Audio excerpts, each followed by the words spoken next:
Hey guys, I'm back and ready to make another video. Yeah, on YouTube. I'm getting interviewed by my friend from high school.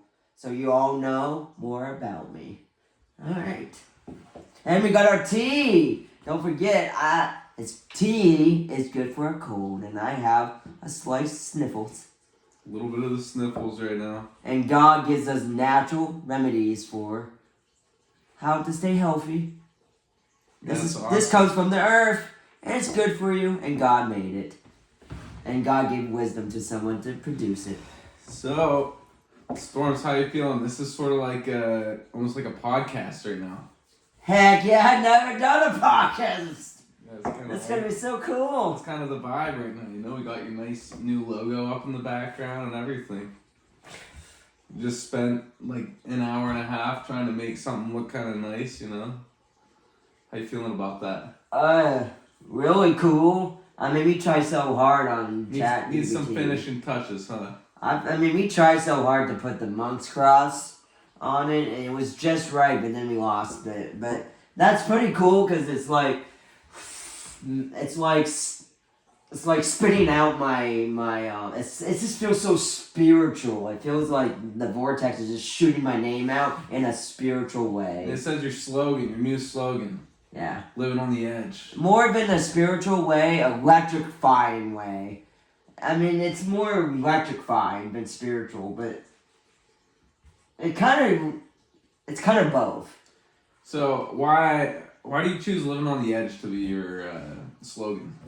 Because you gotta live to the point of going not breaking the rules exactly, but going to the limit, to the wildness that you can go, the hardest, not being soft, doing things that aren't norm, that people will be like shocked. Yeah. Because you want to live to the edge of every day where you're just feeling like, wow, life is amazing. That's kind of like our motto. But you want to be wild, but you don't want to, you want to have a moral code. So don't lose your morals, but live on the edge. Yeah. Go as hard as you can for as long as you can. And wild as you can. And living on the edge means you're just going to the... You're living life to its fullest. Yeah, basically. Yeah. But it's just a cool way to say it. Yeah, I love that. And for fact, audience, live on the edge, but never lose your morals. Yeah. Because you don't want to be some guy that ends up going to jail. Yeah, almost been there, almost done that, you know. Anyway. I think we almost all have to a certain degree. But we've been so merciful. Life has been so merciful to a lot of us, so thank you, Lord. So you're one of my best friends in the world. We've known each other since probably 2000. It was 8th grade when we started hanging out, but we knew each other probably before 2012. We've known each other for probably like almost 15 years now. Dang, dude. Yeah, isn't that crazy? And then we started hanging out with each other like more consistent a few years ago. Yeah, probably over the last... Because before you were young, we both were young and we were both in different life stages. So you would see me, but then you would go out and do your music thing. Yeah, we're always doing stuff, but... But now we're like always seeing each other. Yeah, so like every month. We'll skip a week, 2, 3, or a month, but then we see each other. So, let's talk about how things started for you. Where did you grow up? So, I was a babe. Everyone gets born. So, I was born in Maryland, Bethesda. I had some complications with growing up, like physical issues. I came out of my mom's womb, and I was wrapped around, the umbilical cord was wrapped around my neck and everything. It was wrapped around my body. I don't know if I'm saying it exactly right. If my parents watch this, they might be saying, you said it a little wrong, but it's close enough. I had some breathing problems, but when I was 2 years old, then they had to rush me to the hospital because I couldn't breathe. I had this condition called hydrocephalus, well, hyper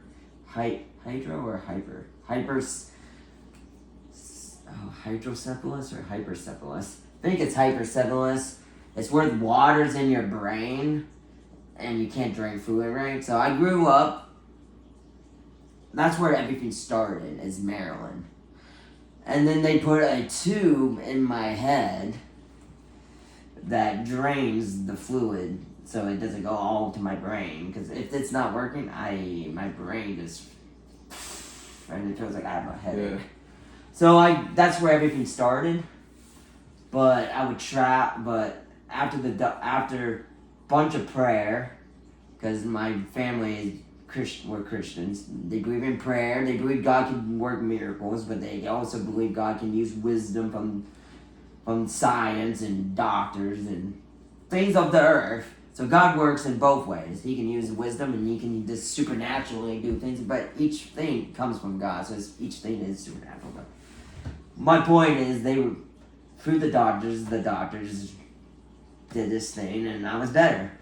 So I would travel, like all over the United States and stuff, because my dad works in hospitals.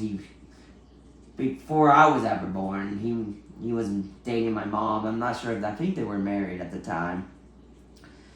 He went to the Navy because he found out that, he worked on his bills or whatever, and he's like, yeah, I gotta do something about this. So he went to the Navy for nuclear med tech, and after he got agreed to do what he does now, we traveled a lot, but in my main place I stayed at growing up is Meadville, Pennsylvania, but I traveled around like many states, California, Florida, whatever you want to call it. I mean, most of the state, when I was younger, I don't remember So anything. you spent a lot of like your childhood traveling. Yeah, till like 7 or 8, and then I moved to Meadville when my parents split up. Okay, and then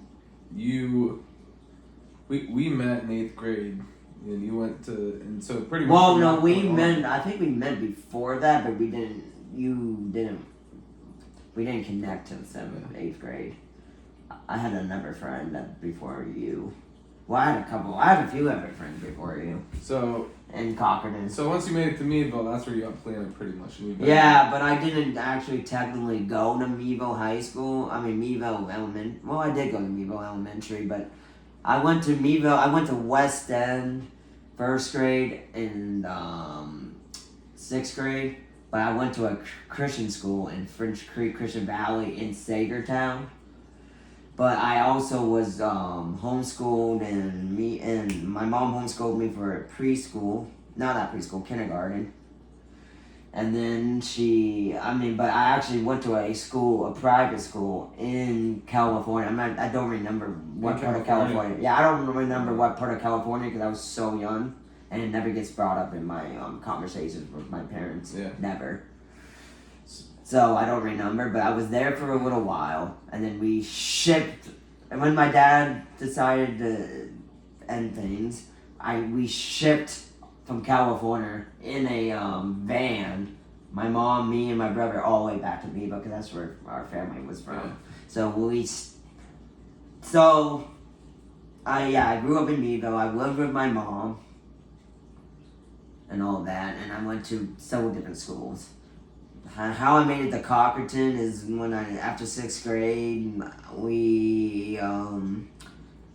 she decided to just, it was so cool. I was so close to she got special permission, I guess. I don't know how it works, but you got special permission to let me go to Cockerton because we were so close to Cockerton borders. Okay. Because you know how far I am. I'm not that far. I could literally ride my bike there. Yeah.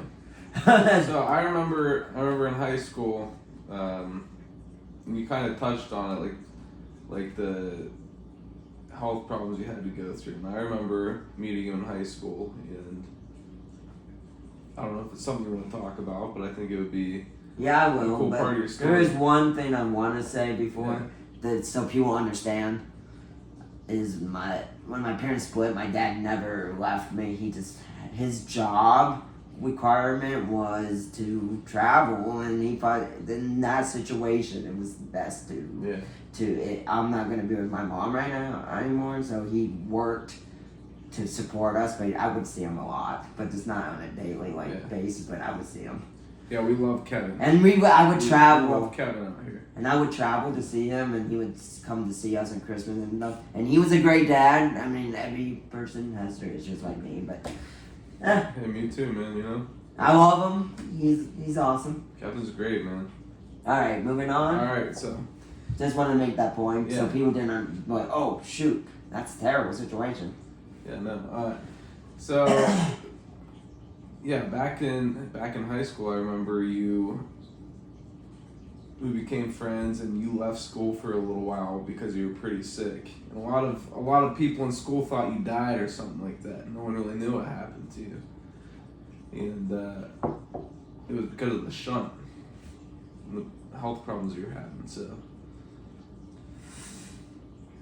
what's the story there? How did that all unfold for you? That's a crazy one, man. I don't know. This is one of the biggest moments of Holy your cow. life right here. That's rough. I don't know how to even start, but